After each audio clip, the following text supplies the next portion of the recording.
नमस्कार। आज हम पद्म पुराण के उस अत्यंत पावन अध्याय में प्रवेश करने जा रहे हैं जहां धर्म अपने सूक्ष्मतम और उज्ज्वल रूप में प्रकट होता है।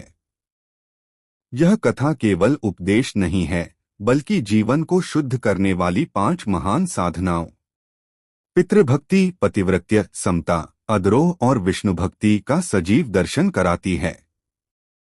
यह अध्याय हमें सिखाता है कि धर्म केवल व्रत, यज्ञ या तीर्थों तक सीमित नहीं है, बल्कि माता पिता की सेवा में, पति पत्नी के कर्तव्य में, सभी प्राणियों के प्रति समान भाव में, किसी से द्वेष न रखने में और भगवान श्री विष्णु की अनन्य भक्ति में प्रत्यक्ष रूप से निवास करता है। इस कथा का प्रवाह महाभारत के महान पात्र भीष्म पितामह से आरंभ होता है, जो धर्म, नीति और अनुभव के महासागर हैं। वे जिज्ञासा करते हैं उस कर्म के विषय में जो सबसे अधिक पुण्यदायक हो, जो युगों युगों से महापुरुषों द्वारा आचरित किया गया हो और जो संपूर्ण संसार में सदा प्रिय माना गया हो। उनके इस प्रश्न का उत्तर देने के लिए महर्षि पुलस्त्य आगे आते हैं और हमें ले चलते हैं महर्षि व्यास के आश्रम में, जहां से आरंभ होती है एक ब्राह्मण नरोत्तम की अद्भुत यात्रा। अहंकार से आत्मबोध तक, तीर्थाटन से सत्य धर्म तक और कर्मकांड से साक्षात भगवान के दर्शन तक। इस अध्याय में हम देखेंगे एक मूक चांडाल जो माता पिता की सेवा से त्रिलोकी को जीत लेता है, एक पतिव्रता नारी जिसके चरित्र से धर्म स्वयं प्रकट होता है, एक तुलाधार जो बाजार में रहकर भी समता और सत्य का मूर्त रूप है, एक अद्रोहक जो काम, लोभ और लोकनिंदा पर विजय प्राप्त करता है, और अंत में एक वैष्णव भक्त जिसके हृदय में स्वयं श्रीहरि निवास करते हैं।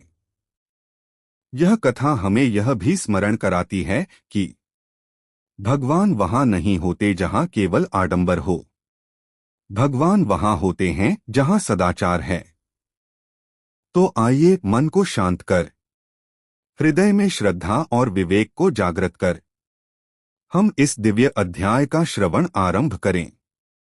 अब आरंभ करते हैं पद्म पुराण का यह पावन प्रसंग। भीष्म जी ने कहा, ब्रह्मनु, जो कर्म सबसे अधिक पुण्यजनक हो, जो संसार में सदा और सबको प्रिय जान पड़ता हो तथा पूर्व पुरुषों ने जिसका अनुष्ठान किया हो, ऐसा कर्म आप अपनी इच्छा के अनुसार सोचकर बताइए।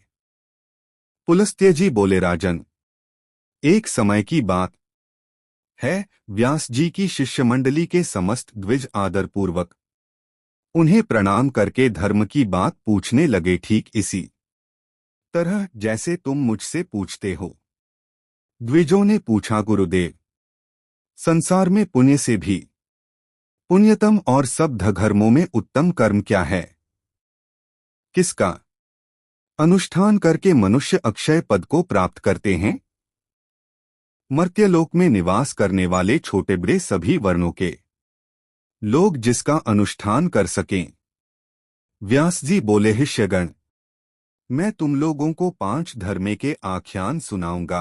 उन 5 में से एक का भी अनुष्ठान करके मनुष्य सुईशा, स्वर्ग तथा मोक्ष भी पा सकता है।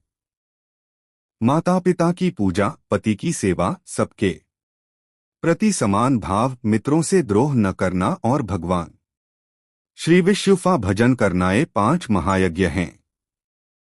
ब्राह्मणों, पहले माता पिता की पूजा करके मनुष्य जिस धर्म का साधन करता है, वह इस पृथ्वी पर सैकड़ों यज्ञों तथा तीर्थयात्रा आदि के द्वारा भी दुर्लभ है। पिता धर्म है, पिता स्वर्ग है और पिता ही सर्वोत्कृष्ट तपस्या है। पिता के प्रसन्न हो जाने पर संपूर्ण देवता प्रसन्न हो जाते हैं। जिसकी सेवा और सद्गुणों से पिता माता संतुष्ट रहते हैं, उस पुत्र को प्रतिदिन गड्ढा स्नान का फल मिलता है। माता सर्वतीर्थमयी है और पिता संपूर्ण देवताओं का स्वरूप है। इसलिए सब प्रकार से यत्रपूर्वक माता पिता का पूजन करना चाहिए। जो माता पिता की प्रदक्षिणा करता है उसके द्वारा सातों द्वीपों से युक्त समूची पृथ्वी की परिक्रमा हो जाती है। माता पिता को प्रणाम करते समय जिसके हाथ, घुटने और मस्तक पृथ्वी पर टिकते हैं वह अक्षय स्वर्ग को प्राप्त होता है। जब तक माता पिता के चरणों की रज पुत्र के मस्तक और रारीर में लगती रहती है तभी तक वह शुद्ध रहता है। जो पुत्र माता पिता के चरणकमलों का जल पीता है उसके करोड़ों जन्मों के पाप नष्ट हो जाते हैं। वह मनुष्य संसार में धन्य है। जो नीच पुरुष माता पिता की आज्ञा का उल्लंघन करता है वह महाप्रलय पर्यंत नरक में निवास करता है। जो रोगी, वृद्ध, जीविका से रहित, अंधे और बहरे पिता को त्याग कर चला जाता है वह रौरव नरक में पड़ता है। इतना ही नहीं, उसे अंत्यजों, म्लेच्छों और चांडालों की योनि में जन्म लेना पड़ता है। माता पिता का पालन पोषण न करने से समस्त पुण्यों का नाश हो जाता है। माता पिता की आराधना न करके पुत्र यदि तीर्थ और देवताओं का सेवन भी करे तो उसे उसका फल नहीं मिलता। ब्राह्मणों, इस विषय में मैं एक प्राचीन इतिहास कहता हूं, यत्र पूर्वक उसका श्रवण करो। इसका श्रवण करके भूतल पर फिर कभी तुम्हें मोह नहीं व्यापेगा। पूर्वकाल की बात है। नरोत्तम नाम से प्रसिद्ध एक ब्राह्मण था। वह अपने माता पिता का अनादर करके तीर्थ सेवन के लिए चल दिया। सब तीर्थों में घूमते हुए उस ब्राह्मण के वस्त्र प्रतिदिन आकाश में ही सूखते थे। इससे उसके मन में बड़ा भारी अहंकार हो गया। वह समझने लगा, मेरे समान पुण्यात्मा और महायशस्वी दूसरा कोई नहीं है। एक दिन वह मुख ऊपर की ओर करके यही बात कह रहा था। इतने में ही एक बगले ने उसके मुंह पर बीट कर दी। तब ब्राह्मण ने क्रोध में आकर उसे शाप दे दिया। बेचारा बगला राख की ढेरी होकर पृथ्वी पर गिर पड़ा। बगले की मृत्यु होते ही नरोत्तम के भीतर महामोह ने प्रवेश किया। उसी पाप से ब्राह्मण का वस्त्र अब आकाश में नहीं ठहरता था। यह जानकर उसे बड़ा खेद हुआ। तदंतर आकाशवाणी ने कहा, ब्राह्मण, तुम परम धर्मात्मा मृग चांडाल के पास जाओ। वहां जाने से तुम्हें धर्म का ज्ञान होगा। उसका वचन तुम्हारे लिए कल्याणकारी होगा। यह आकाशवाणी सुनकर ब्राह्मण मूक चांडाल के घर गया। वहां जाकर उसने देखा वह चांडाल सब प्रकार से अपने माता पिता की सेवा में लगा है। जाड़े के दिनों में वह अपने मां बाप को स्नान के लिए गर्म जल देता, उनके शरीर में तेल मलता, तापने के लिए अंगीठी जलाता, भोजन के पश्चात पान खिलाता और रुईदार कपड़े पहनने को देता था। प्रतिदिन मिष्टान्न भोजन के लिए परोसता और वसंत ऋतु में महुए की सुगंधित माला पहनाता था। इनके सितरा और भी जो भोग सामग्रियां प्राप्त होती उन्हें देता और भांति भांति की आवश्यकताएं पूर्ण किया करता था। गर्मी की मौसम में प्रतिदिन माता पिता को पंखा झलता था। इस डॉट प्रकार नित्य प्रति उनकी परिचर्या करके ही वह भोजन करता था। माता पिता की थकावट और कष्ट का निवारण करना उसका सदा का नियम था। इन पुण्य कर्म के कारण चांडाल का घर बिना किसी आधार और खंभे के ही आकाश में स्थित था। उसके अंदर त्रिभुवन के स्वामी भगवान श्रीहरि मनोहर ब्राह्मण का रूप धारण किए नित्य क्रीड़ा करते थे। वे सत्य स्वरूप परमात्मा अपने महान सत्वमय तेजस्वी विग्रह से उस चांडाल मंदिर की शोभा बढ़ाते थे। यह सब देखकर ब्राह्मण को बड़ा विस्मय हुआ। उसने मूक चांडाल से कहा, तुम मेरे पास आओ, मैं तुमसे संपूर्ण लोकों के सनातन हित की बात पूछता हूँ, उसे ठीक ठीक बताओ। मूक चांडाल बोला, विप्र, इस समय में माता पिता की सेवा कर रहा हूँ, आपके पास कैसे आऊं? साथ इनकी पूजा करके आपकी आवश्यकता पूर्ण करूंगा, तब तक मेरे दरवाजे पर ठहरिए, मैं आपका अतिथि सत्कार करूंगा। चांडाल के इतना कहते ही ब्राह्मण देवता आग बबूला हो गए और बोले, मुझ ब्राह्मण की सेवा छोड़कर तुम्हारे लिए कौन सा कार्य बड़ा हो सकता है? चांडाल बोला, बाबा, क्यों व्यर्थ कोप करते हैं? मैं बगला नहीं हूं। इस समय आपका क्रोध बगले पर ही सफल हो सकता है, दूसरे किसी पर नहीं। अब आपकी धोती न तो आकाश में सूखती है और न ठेहे ही पाती है। आठ आकाशवाणी सुनकर आप मेरे घर पर आए हैं। थोड़ी देर ठहरिए तो मैं आपके प्रश्न का उत्तर दूंगा, अन्यथा पतिव्रता खरी के पास जाइए। द्विजश्रेष्ठ, पतिव्रता सत्री का दर्शन करने पर आपका अभीष्ट सिद्ध होगा। व्यास जी कहते हैं, तदंतर चांडाल के घर से ब्राह्मण रूपधारी भगवान श्री विष्णु ने निकलकर उस द्विज से कहा, चलो, मैं पतिव्रता देवी के घर चलता हूँ। द्विजश्रेष्ठ नरोत्तम कुछ सोचकर उनके साथ चल दिया। उसके मन में बड़ा विस्मय हो रहा था। उसने रास्ते में भगवान से पूछा, विप्रवर, आप इस चांडाल के घर में जहां स्त्रियां रहती हैं, किस लिए निवास करते हैं? ब्राह्म रूपधारी भगवान ने कहा, विप्रवर, इस समय तुम्हारा हृदय शुद्ध नहीं है। पहले पतिव्रता आदि का दर्शन करो, उसके बाद मुझे ठीक ठीक जान सकोगे। ब्राह्मण ने पूछा, तात पतिव्रता कौन है? उसका शास्त्र ज्ञान कितना बड़ा है, जिस कारण मैं उसके पास जा रहा हूं, वह भी मुझे बतलाइए। श्री भगवान बोले, ब्राह्मण, नदियों में गड़ाजी, स्त्रियों में पतिव्रता और देवताओं में भगवान श्री विष्णु श्रेष्ठ हैं। जो पतिव्रता नारी प्रतिदिन अपने पति के हित साधन में लगी रहती है, वह अपने पितृकुल और पतिकुल दोनों कुलों की 100-100 पीढ़ियों का उद्धार कर देती है। ब्राह्मण ने पूछा, द्विज श्रेष्ठ, कौन स्त्री पतिव्रता होती है?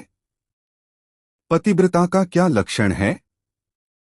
मैं जिस प्रकार इस बात को ठीक ठीक समझ सकूं, उस प्रकार उपदेश कीजिए। श्री भगवान बोले, जो स्त्री पुत्र की अपेक्षा सो गुने स्नेहले पति की आराधना करती है, राजा के समान उसका भय मानती है और पति को भगवान का स्वरूप समझती है, वह पतिव्रता है। जो गृह कार्य करने में दासी, रमण काल में वेया तथा भोजन के समय माता के समान आचरण करती है, और जो विपत्ति में स्वामी को नेक सलाह देकर मंत्री का काम करती है, वह स्त्री पतिव्रता मानी गई है। जो मन, वाणी, शरीर और क्रिया द्वारा कभी पति की आज्ञा का उल्लंघन नहीं करती तथा हमेशा पति के भोजन कर लेने पर ही भोजन करती है, उस स्त्री को पतिव्रता समझना चाहिए। जिस जिस दबिया पर पति झशन करते हैं, वहां वहां जो प्रतिदिन यत्रपूर्वक उनकी पूजा करती है, पति के प्रति कभी जिसके मन में डाह नहीं पैदा होती, कृपणता नहीं आती और जो मान भी नहीं करती, पति की ओर से आदर मिले या अनादर दोनों में जिसकी समान बुद्धि रहती है, ऐसी स्त्री को पतिव्रता कहते हैं। जो साध्वी सत्री सुंदर वेशधारी पर पुरुष को पतिव्रता चया नारी पत्युर्नित्य हितेरता कुलद्वयस्य देखकर उसे भ्राता, पिता अथवा पुत्र मानती है, वह भी पतिव्रता है। लस द्विजश्रेष्ठ, तुम उस पतिव्रता के पास जाओ और उसे अपना मनोरथ कह सुनाओ। उसका नाम शुभा है। वह रूपवती युवती है, उसके हृदय में दया भरी है। त्रह बड़ी यदास्विनी है। उसके पास जाकर तुम अपने हित की बात पूछो। व्यास जी कहते हैं, यो कहकर भगवान वहीं अंतर्धान हो गए। उन्हें अदृश्य होते देख ब्राह्मण को बड़ा आश्चर्य हुआ। उसने पतिव्रता के घर जाकर उसके विषय में पूछा। अतिथि की बोली सुनकर पतिव्रता स्त्री वेगपूर्वक घर से निकली और ब्राह्मण को आया देख दरवाजे पर खड़ी हो गई।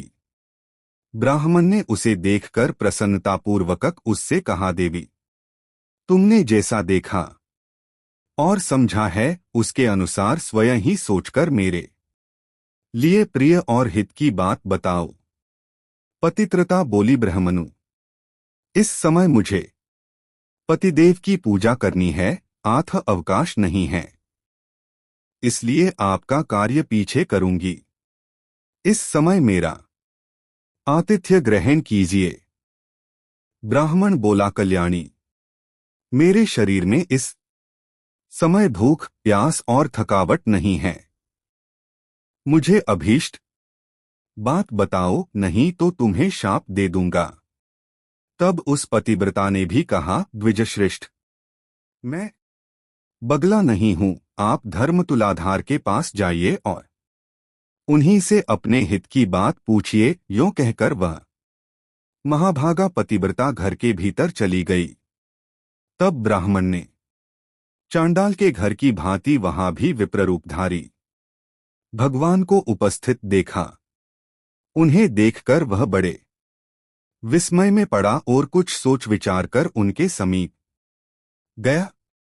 घर में जाने पर उसे हर्ष में भरे हुए ब्राह्मण और उस पतिव्रता के भी दर्शन हुए।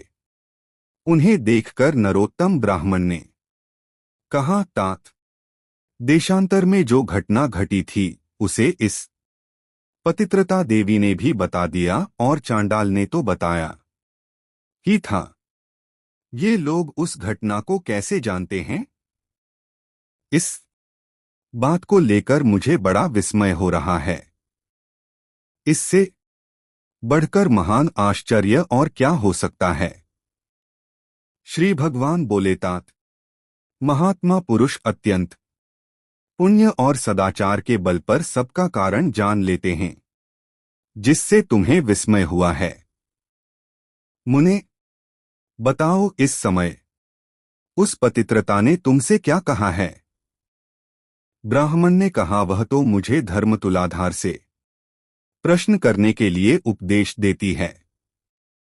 श्री भगवान बोले, मुनिश्रेष्ठ, आओ मैं उसके पास चलता हूं। यों कहकर भगवान जब चलने लगे तब ब्राह्मण ने पूछा, तुलाधार कहाँ रहता है? श्री भगवान ने कहा, जहां मनुष्यों की भीड़ एकत्रित है और नाना प्रकार के द्रव्यों की बिक्री हो रही है, उस बाजार में तुलाधार वैद्य इधर उधर क्रय विक्रय करता है। उसने कभी मन, वाणी या क्रिया द्वारा किसी का कुछ बिगाड़ नहीं किया, असत्य नहीं बोला और दुष्टता नहीं की। वह सब लोगों के हित में तत्पर रहता है, सब प्राणियों में समान भाव रखता तथा ढेले, पत्थर और सुवर्ण को समान समझता है। लोग जो नमक, तेल, घी, अनाज की ढेरियां तथा अन्यान्य संग्रहित वस्तुएं उसकी जबान पर ही लेते देते हैं, वह प्राणांत उपस्थित होने पर भी सत्य छोड़कर कभी झूठ नहीं बोलता। इसी से वह धर्मतुलाधार कहलाता है। श्री भगवान के यों कहने पर ब्राह्मण ने नाना प्रकार के रसों को बेचते हुए तुलाधार को देखा। वह बिक्री की वस्तुओं के संबंध में बातें कर रहा था। बहुत से पुरुष और स्त्रियां उसे चारों ओर से घेरकर खड़ी थीं। ब्राह्मण को उपस्थित देख तुलाधार ने मधुर वाणी में पूछा, ब्राह्मण, यहाँ कैसे पधारना हुआ? ब्राह्मण ने कहा, मुझे धर्म का उपदेश करो, मैं इसीलिए तुम्हारे पास आया हूं।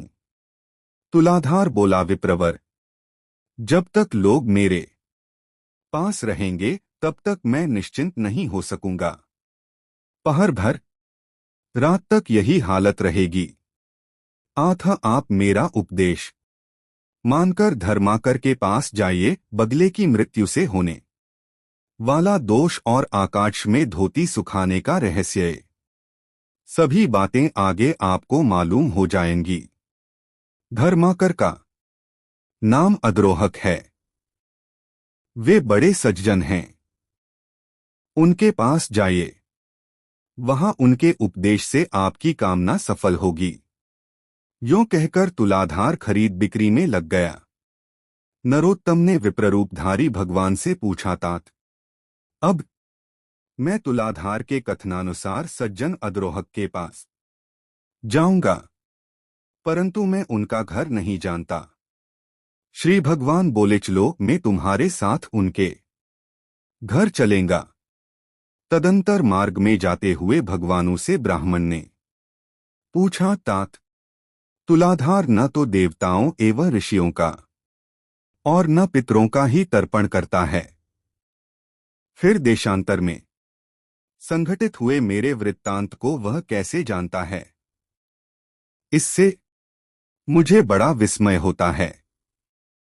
आप इसका सब कारण बताइए। श्री भगवान बोले, ब्रह्मनु, उसने सत्य और समता से तीनों लोकों को जीत लिया है। इसी से उसके ऊपर पितर, देवता तथा मुनि भी संतुष्ट रहते हैं। धर्मात्मा तुलाधार उपर्युक्त गुणों कारण ही भूत और भविष्य की सब बातें जानता है। सत्य से बढ़कर कोई धर्म और झूठ से बड़ा दूसरा कोई पाप नहीं है। जो पुरुष पाप से रहित और संभाव में स्थित है, जिसका चित्त शत्रु, मित्र और उदासीन के प्रति समान है, उसके सब पापों का नाश हो जाता है और वह भगवान श्री विष्णु के सायुज्य को प्राप्त होता है। समता धर्म और समता ही उत्कृष्ट तपस्या है। जिसके हृदय में सदा समता विराजती है, वही पुरुष संपूर्ण लोकों में श्रेष्ठ, योगियों में गणना करने के योग्य और निर्लेप होता है। जो सदा इसी प्रकार समतापूर्ण बर्ताव करता है, वह अपनी अनेकों पीढ़ियों का उद्धार कर देता है। उस पुरुष में सत्य, इंद्रिय संयम, मनोनिग्रह, धीरता, स्थिरता, निर्लेपता और आलस्यहीनताएं सभी गुण प्रतिष्ठित होते हैं। समता के प्रभाव से धर्मज्ञ पुरुष देवलोक और मनुष्यलोक के संपूर्ण वृत्तांतों की जान लेता है। उसकी देह के भीतर भगवान श्री विष्णु विराजमान रहते हैं। सत्य और सरलता आदि गुणों में उसकी समानता करने वाला इस संसार में दूसरा कोई नहीं होता। वह साक्षात धर्म का स्वरूप होता है और वही इस जगत को धारण करता है।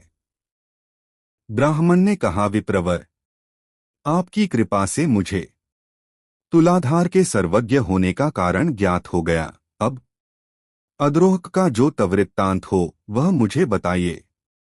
श्री भगवान बोले, विप्रवर, पूर्वकाल की बात है। एक राजपुत्र की कुलवती स्त्री बड़ी सुंदरी और नई अवस्था की थी। वह कामदेव की पत्नी रति और इंद्र की पली शची के समान मन को हरने वाली थी। राजकुमार उसे अपने प्राणों के समान प्यार करते थे। उस सुंदरी भार्या का नाम भी सुंदरी ही था। एक दिन राजकुमार को राजकार्य के लिए ही अकस्मात बाहर जाने के लिए उद्यत होना पड़ा। उन्होंने मन ही मन सोचा, मैं प्राणों से भी बढ़कर प्यारी अपनी इस भार्या को किस स्थान पर रख, जिससे इसके सतीत्व की रक्षा निश्चित रूप से हो सके। इस बात पर खूब विचार करके राजकुमार सहसा अद्रोहक के घर पर आए और उनसे अपनी पत्नी की रक्षा का प्रस्ताव करने लगे। उनकी बात सुनकर अद्रोहक को बड़ा विस्मय हुआ। वे बोले, तात, न तो मैं आपका पिता हूं, न भाई हूं, न बांधव हूं, न आपकी पली के पितामाता के कुलछ का ही तथा सुहृदों में से भी कोई नहीं हूं। फिर मेरे घर में इसको रखने से आप किस प्रकार निश्चिंत हो सकेंगे? राजकुमार बोले, महात्मन, इस संसार में आपके समान धर्मज्ञ और जितेंद्रिय पुरुष दूसस कोई नहीं है। यह सुनकर अद्रोहक ने उस विज्ञ राजकुमार से कहा, भैया, मुझे दोष न देना।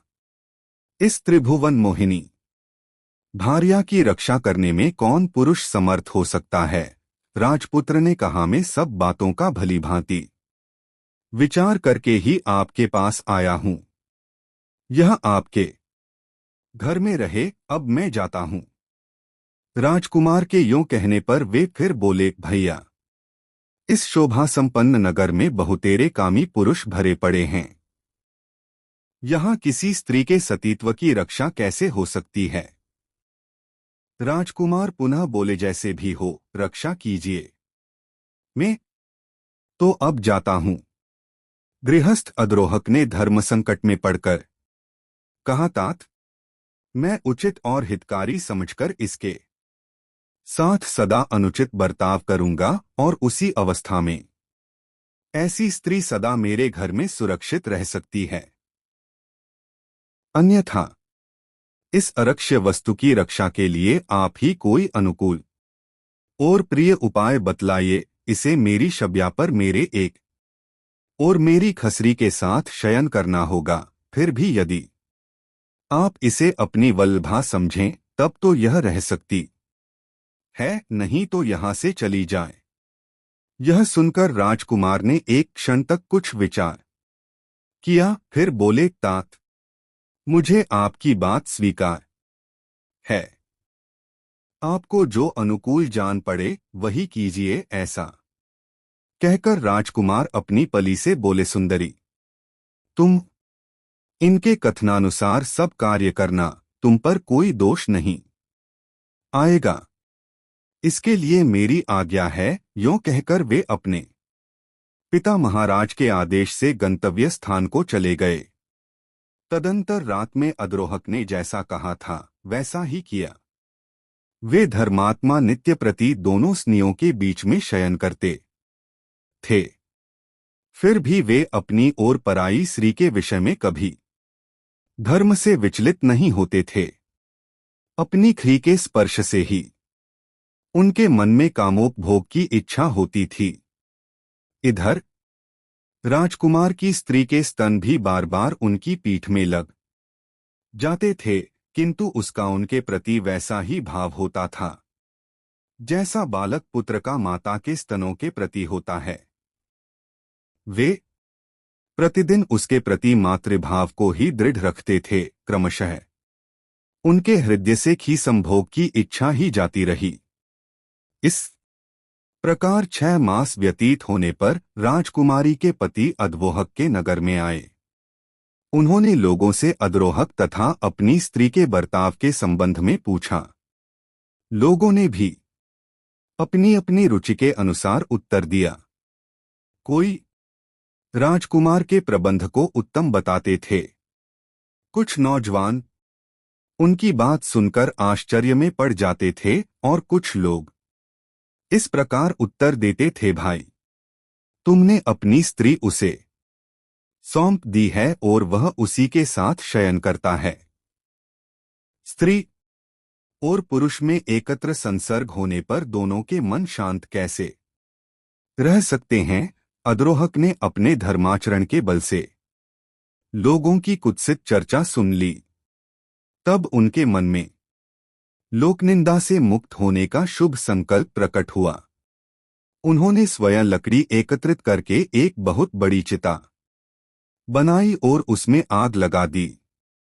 चिता प्रज्वलित हो उठी। इसी समय प्रतापी राजकुमार अद्रोहक के घर आ पहुंचे। वहां उन्होंने अद्रोहक तथा अपनी पत्नी को भी देखा, पत्नी का मुख प्रसन्नता से खिला हुआ था और अद्रोहक अत्यंत विषादयुक्त थे। उन दोनों की मानसिक स्थिति जानकर राजकुमार ने कहा, भाई, मैं आपका मित्र हूं और बहुत दिनों के बाद यहां लौटा हूं। आप मुझसे बातचीत क्यों नहीं करते? अद्रोहक ने कहा, मित्र, मैंने आपके हित के लिए जो दुष्कर कर्म किया है वह लोकनिंदा के कारण व्यर्थ सा हो गया है। अतः अब मैं अभी में प्रवेश करूंगा। संपूर्ण देवता और मनुष्य मेरे इस कार्य को देखें। श्री भगवान कहते हैं, ऐसा कहकर महाभाग अद्रोहक अभी में प्रवेश कर गए, किंतु अम्नि उनके शरीर, वस्त्र और केशों को जला नहीं सका। आकाश में खड़े समस्त देवता प्रसन्न होकर उन्हें साधुवाद देने लगे।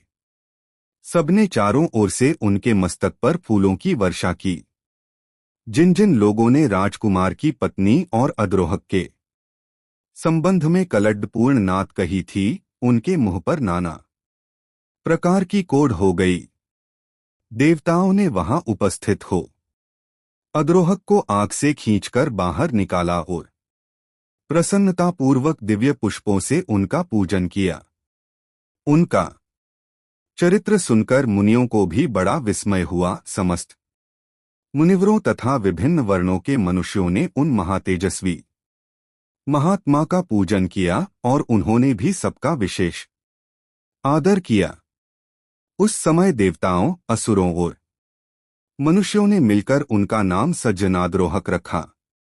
उनके चरणों की धूलि से पवित्र हुई भूमि के ऊपर खेती की उपज अधिक होने लगी। देवताओं ने राजकुमार से कहा, तुम अपनी इस सत्री को स्वीकार करो। इन अद्रोहक के समान कोई मनुष्य इस संसार में नहीं हुआ है। इस समय इस पृथ्वी पर दूसरा कोई ऐसा पुरुष नहीं है जिसे काम और लोभ ने परास्त न किया हो। देवता, असुर, मनुष्य, राक्षस, मृग, पक्षी और कीट आदि संपूर्ण प्राणियों के लिए यह काम दुर्जय है। काम, लोभ और क्रोध के कारण ही प्राणियों को सदा जन्म लेना पड़ता है। काम ही संसार बंधन में डालने वाला है। प्रायः कहीं भी कामरहित पुरुष का मिलना कठिन है। इन अद्रोहक ने सबको जीत लिया है, 14 भुवनों पर विजय प्राप्त की है। इनके हृदय में भगवान श्री वासुदेव बड़ी प्रसन्नता के साथ नित्य विराजमान रहते हैं। इनका स्पर्श और दर्शन करके मनुष्य सब पापों से मुक्त हो जाते हैं और निष्पाप होकर अक्षय स्वर्ग प्राप्त करते हैं। यूं कहकर देवता विमानों पर बैठ आनंदपूर्वक स्वर्गलोक को पधारे। मनुष्य भी संतुष्ट होकर अपने अपने स्थान को चल दिए तथा वे दोनों स्त्री पुरुष भी अपने राजमहल को चले गए। तब से अद्रोहक को दिव्य दृष्टि प्राप्त हो गई है। वे देवताओं को भी देखते हैं और तीनों लोकों की बातें अनायास ही जान लेते हैं। व्यास जी कहते हैं, तदंतर अद्रोहक की गली में जाकर द्विज ने उनका दर्शन किया और बड़ी प्रसन्नता के साथ उनसे धर्ममय उपदेश तथा हित की बातें पूछीं। सज्जनाद्रोहक ने कहा, धर्मज्ञ ब्राह्मण, आप पुरुषों में श्रेष्ठ वैष्णव के पास जाइए। उनका दर्शन करने से इस समय आपका मनोरथ सफल होगा। बगले की मृत्यु तथा आकाश में वस्त्र के न सूखने आदि का कारण आपको विदित हो जाएगा। इसके सिवा आपके हृदय में और भी जो कामनाएं हैं उनकी भी पूर्ति हो जाएगी। यह सुनकर वह ब्राह्मण द्विजरूपधारी भगवान के साथ प्रसन्नतापूर्वक वैष्णव के यहाँ आया। वहां पहुंचकर उसने सामने बैठे हुए शुद्ध हृदय वाले एक तेजस्वी पुरुष को देखा, जो समस्त शुद्ध लक्षणों से संपन्न एवं अपने तेज से देदीप्यमान थे। धर्मात्मा द्विज ने ध्यानमग्न हरिभक्त से कहा, महात्मन, मैं बहुत दूर से आपके पास आया हूं। मेरे लिए जो जो कर्तव्य उचित हो उसका उपदेश कीजिए। वैष्णव ने कहा, देवताओं में श्रेष्ठ भगवान श्री विष्णु तुम पर प्रसन्न हैं। इस समय तुम्हें देखकर मेरा हृदय उल्लसित सा हो रहा है। आथ तुम्हें अनुपम कल्याण की प्राप्ति होगी। आज तुम्हारा मनोरथ सफल होगा। मेरे घर में भगवान श्री विष्णु विराजमान हैं। वैष्णव के यों कहने पर ब्राह्मण ने पुनः उनसे कहा, भगवान श्री विष्णु कहाँ हैं? आज कृपा करके मुझे उनका दर्शन कराइए। वैष्णव ने कहा, इस सुंदर देवालय में प्रवेश करके तुम परमेश्वर का दर्शन करो। ऐसा करने से तुम्हें जन्म और मृत्यु के बंधन में डालने वाले घोर पाप से छुटकारा मिल जाएगा। उनकी बात सुनकर जब ब्राह्मण ने देव मंदिर में प्रवेश किया तो देखा वे ही विप्ररूपधारी भगवान कमल के आसन पर विराजमान हैं। ब्राह्मण ने मस्तक झुकाकर उन्हें प्रणाम किया और बड़ी प्रसन्नता के साथ उनके दोनों चरण पकड़कर कहा, देवेश्वर, अब मुझ पर प्रसन्न होइए। मैंने पहले आपको नहीं पहचाना था। प्रभो, इस लोक और परलोक में भी मैं आपका किन्नर बना रहूं। मधुसूदन, मुझे अपने ऊपर आपका प्रत्यक्ष अनुमृत दिखाई दिया है। यदि मुझ पर कृपा हो तो मैं आपका साक्षात स्वरूप देखना चाहता हूं। भगवान श्री विष्णु बोले, भूदेव, तुम्हारे ऊपर मेरा प्रेम सदा ही बना रहता है। मैंने स्नेहतश ही तुम्हें पुण्यात्मा महापुरुषों का दर्शन कराया है। पुण्यवान महात्माओं के एक बार भी दर्शन, स्पर्श, ध्यान एवं नामोच्चारण करने से तथा उनके साथ वार्तालाप करने से मनुष्य अक्षय स्वर्ग का सुख भोगता है। महापुरुषों का नित्य सड़ करने से सब पापों का नाश हो जाता है तथा मनुष्य अनंत सुख भोग कर मेरे स्वरूप में लीन होता है।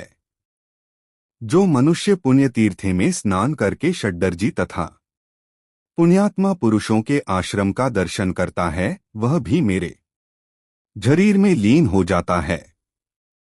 एकादशी तिथि को जो मेरा ही दिन हरिवासर है, उपवास करके जो लोगों के सामने पुण्यमयी कथा कहता है, वह भी मेरे स्वरूप में लीन हो जाता है। मेरे चरित्र का श्रवण करते हुए जो रात्रिमय जागता है, उसका भी मेरे शरीर में लय होता है। विप्रवर, जो प्रतिदिन ऊंचे स्वर से गीत गाते और बाजा बजाते हुए मेरे नामों का स्मरण करता है, उसका भी मेरी देह में लय होता है। जिसका मन तपस्वी, राजा और गुरुजनों से कभी द्रोह नहीं करता, वह भी मेरे स्वरूप में लीन होता है। तुम मेरे भक्त और तीर्थ स्वरूप हो, किंतु तुमने बगले की मृत्यु के लिए जो शाप दिया था, उसके दोष से छुटकारा दिलाने के लिए मैंने ही वहां उपस्थित होकर कहा कि तुम पुण्यवानों में श्रेष्ठ और तीर्थ स्वरूप महात्मा मूक चांडाल के पास जाओ। तात उस महात्मा का दर्शन करके तुमने देखा ही था कि वह किस प्रकार अपने माता पिता का पूजन करता था। उन सभी महात्माओं के दर्शन से, उनके साथ वार्तालाप करने से और मेरा संपर्क होने से आज तुम मेरे मंदिर में आए हो। करोड़ों जन्मों के बाद जिसके पापों का क्षय होता है, वह धर्मज्ञ पुरुष मेरा दर्शन करता है, जिससे उसे प्रसन्नता प्राप्त होती है। वत्स, मेरे ही अनुग्रह से तुमको मेरा दर्शन हुआ है, इसलिए तुम्हारे मन में जो इच्छा हो उसके अनुसार मुझसे वरदान मांग लो। ब्राह्मण बोला, नाथ, मेरा मन सर्वथा आपके ही ध्यान में स्थित रहे। संपूर्ण लोकों के स्वामी माधव आपके सिवा कोई भी दूसरी वस्तु मुझे कभी प्रिय न लगे। श्री भगवान ने कहा, निष्पाप ब्राह्मण, तुम्हारी बुद्धि में सदा ऐसा उत्तम विचार जागृत रहता है, इसलिए तुम मेरे धाम में आकर मेरे ही समान दिव्य भोगों का उपभोग करोगे। किंतु तुम्हारे माता पिता तुमसे आदर नहीं पा रहे हैं, अत पहले माता पिता की पूजा करो, इसके बाद मेरे स्वरूप को प्राप्त हो सकोगे। उनके दुखपूर्ण उच्छ्वास और क्रोध से तुम्हारी तपस्या प्रतिदिन नष्ट हो रही है। जिस पुत्र के ऊपर सदा ही माता पिता का कोप रहता है, उसको नरक में पड़ने से मैं ब्रह्मा तथा महादेव जी भी नहीं रोक सकते। प्लस इसलिए तुम माता पिता के पास जाओ और यलपूर्वक उनकी पूजा करो, फिर उन्हीं की कृपा से तुम मेरे पद को प्राप्त होगे। व्यास जी कहते हैं, जगद्गुरु भगवान के ऐसा कहने पर द्विजश्रेष्ठ नरोत्तम ने फिर इस प्रकार कहा, नाथ, यदि आप मुझ पर प्रसन्न हैं तो मुझे अपने स्वरूप का दर्शन कराइए, तब संपूर्ण लोकों के एकमात्र कर्ता एवं ब्राह्मण हितैषी भगवान ने नरोत्तम के प्रेम से प्रसन्न होकर उस पुण्यकर्मा ब्राह्मण को रशबद्ध चक्र, गदा और पद्म धारण किए अपने पुरुषोत्तम रूप का दर्शन कराया। उनके तेज से संपूर्ण जगत व्याप्त हो रहा था।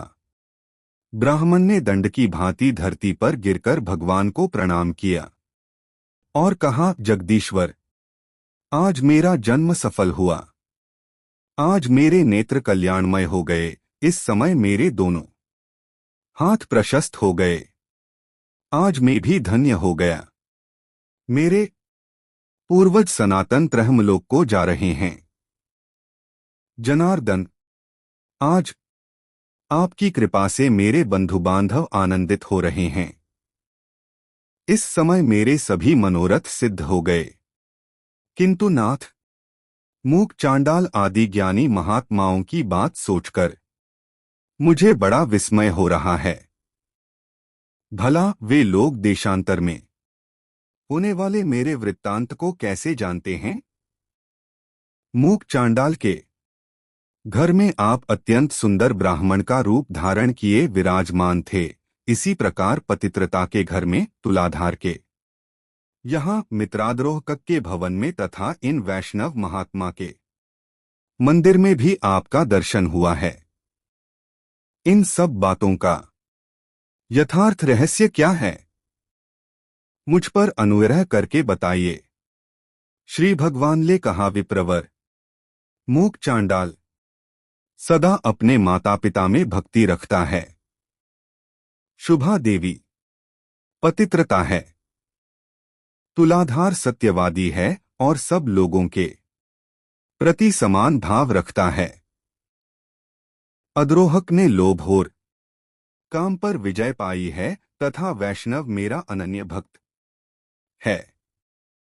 इन्हीं सद्गुणों के कारण प्रसन्न होकर मैं इन सबके घर में सानंद निवास करता हूँ।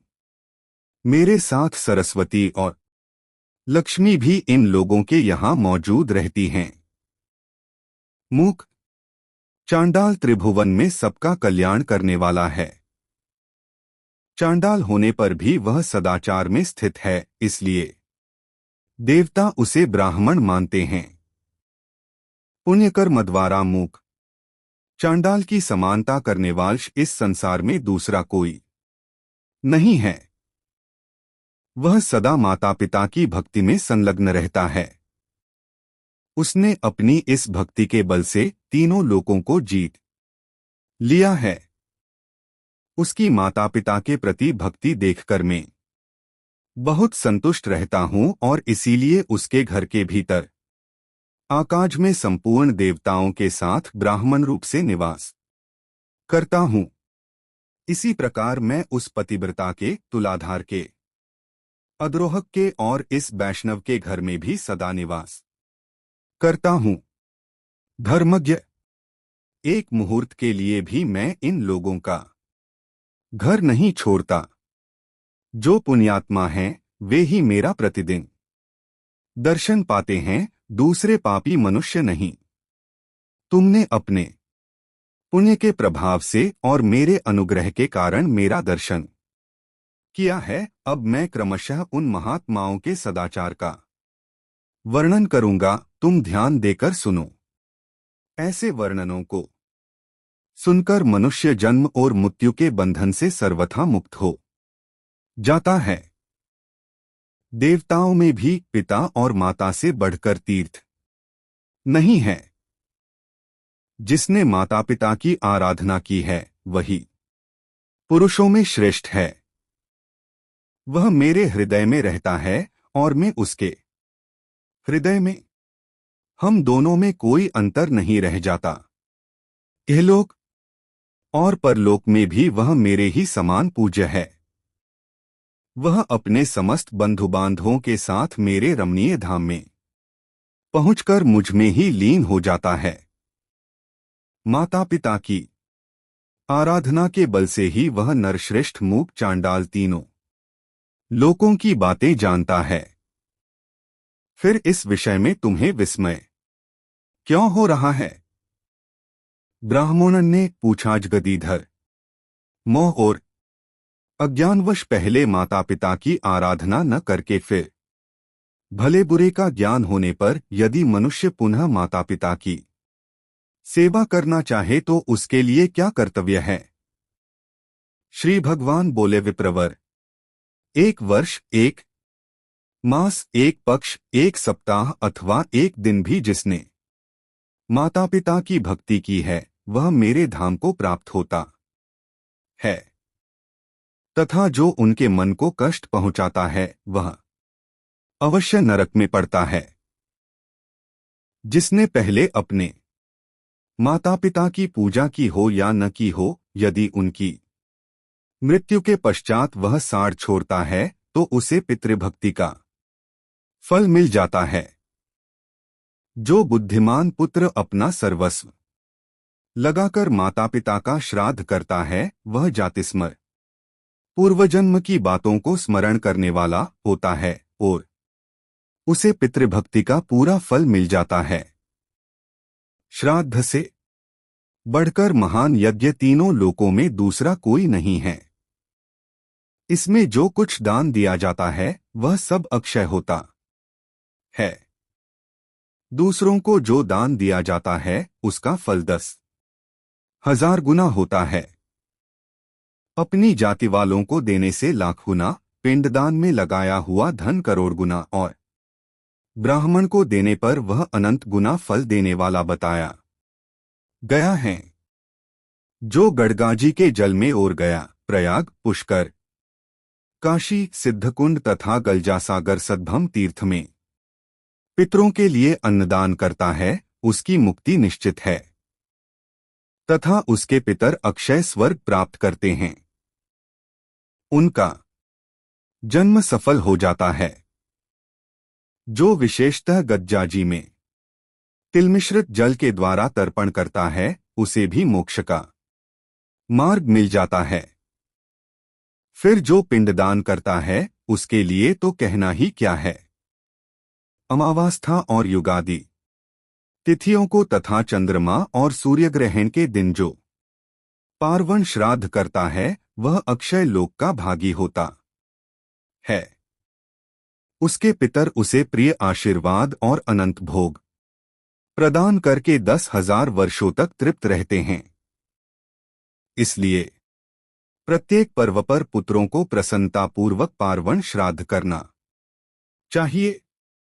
माता पिता के इस श्राद्ध यज्ञ का अनुष्ठान करके मनुष्य सब प्रकार के बंधनों से मुक्त हो जाता है।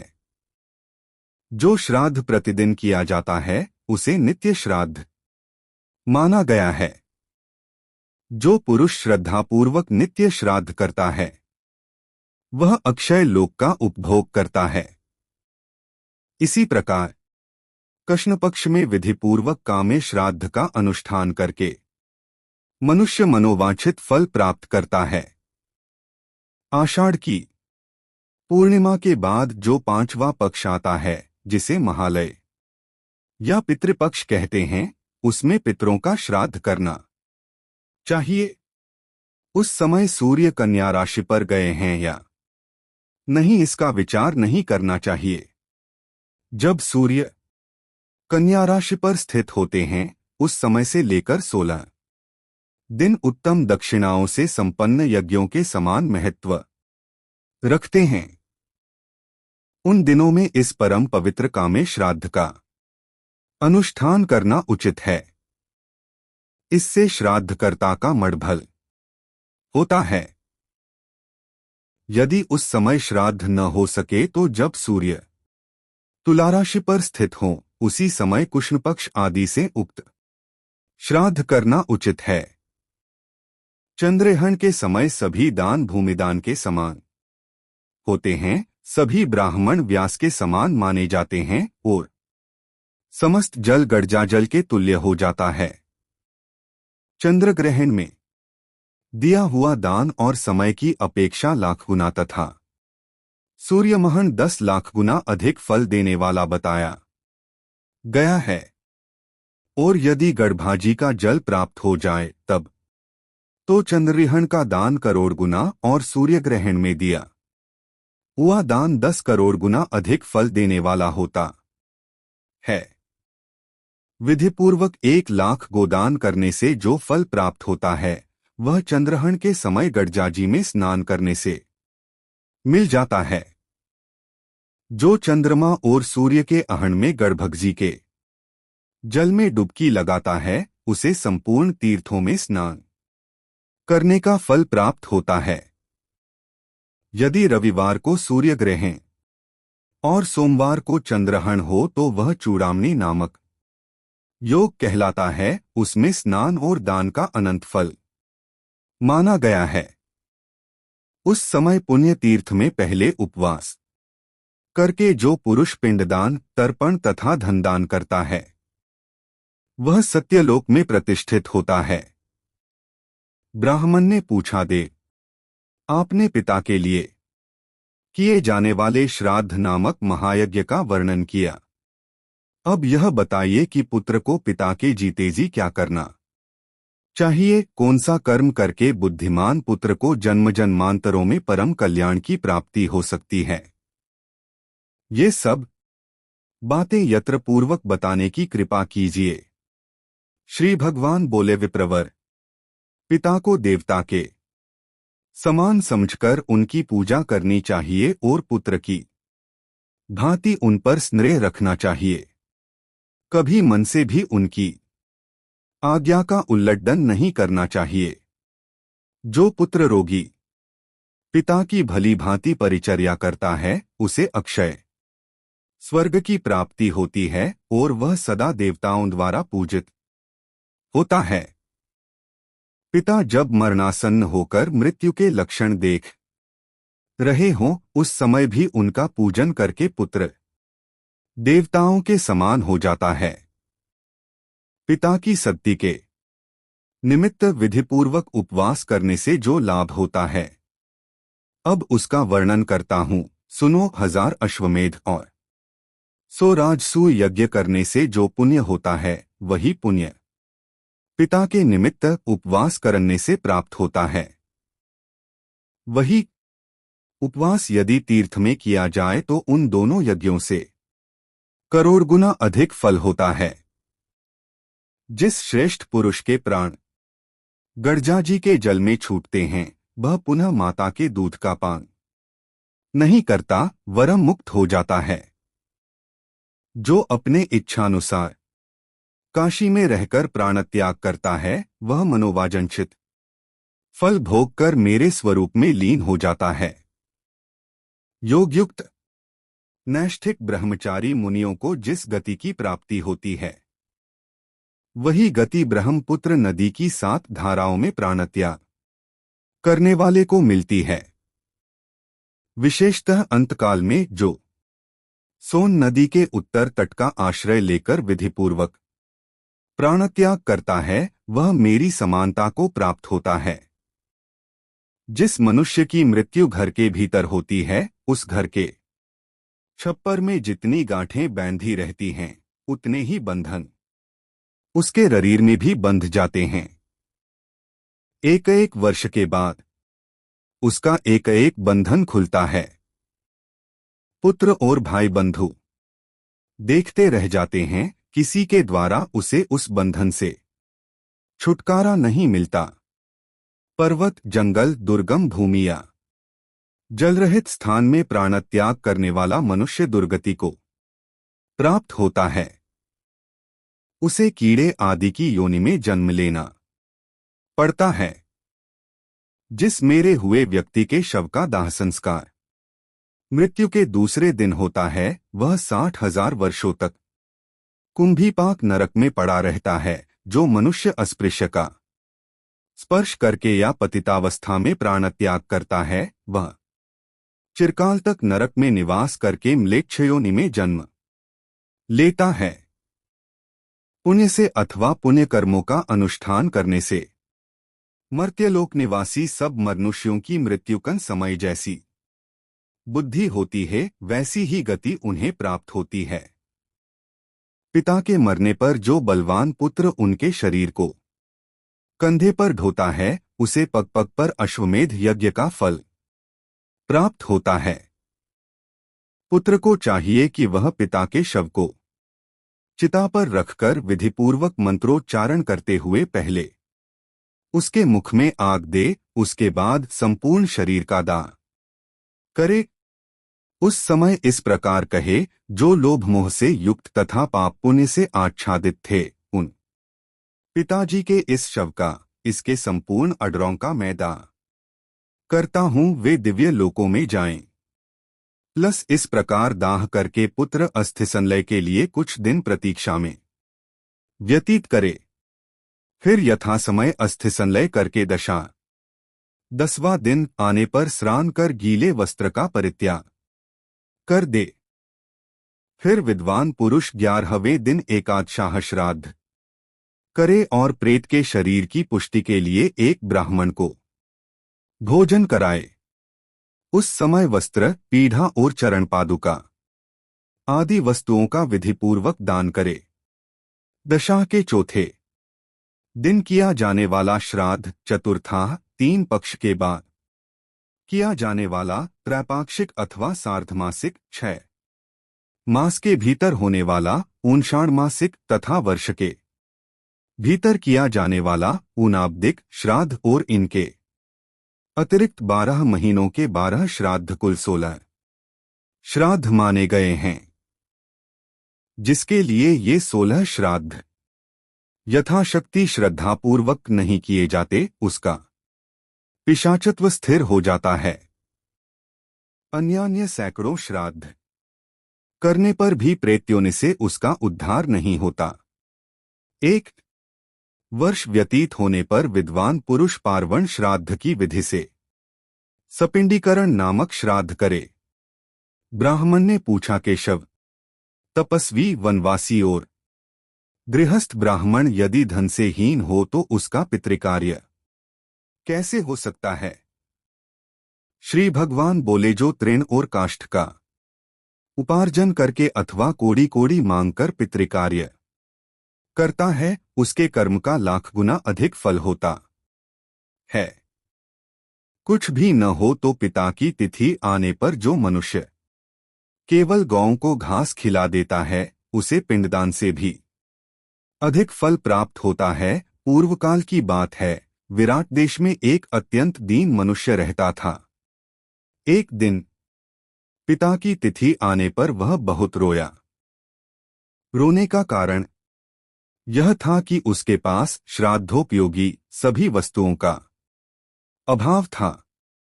बहुत देर तक रोने के पश्चात उसने किसी विद्वान ब्राह्मण से पूछा, ब्राह्मणु, आज मेरे पिताजी की तिथि है, किंतु मेरे पास धन के नाम पर कोड़ी भी नहीं है। ऐसी दशा में क्या करने से मेरा हित होगा?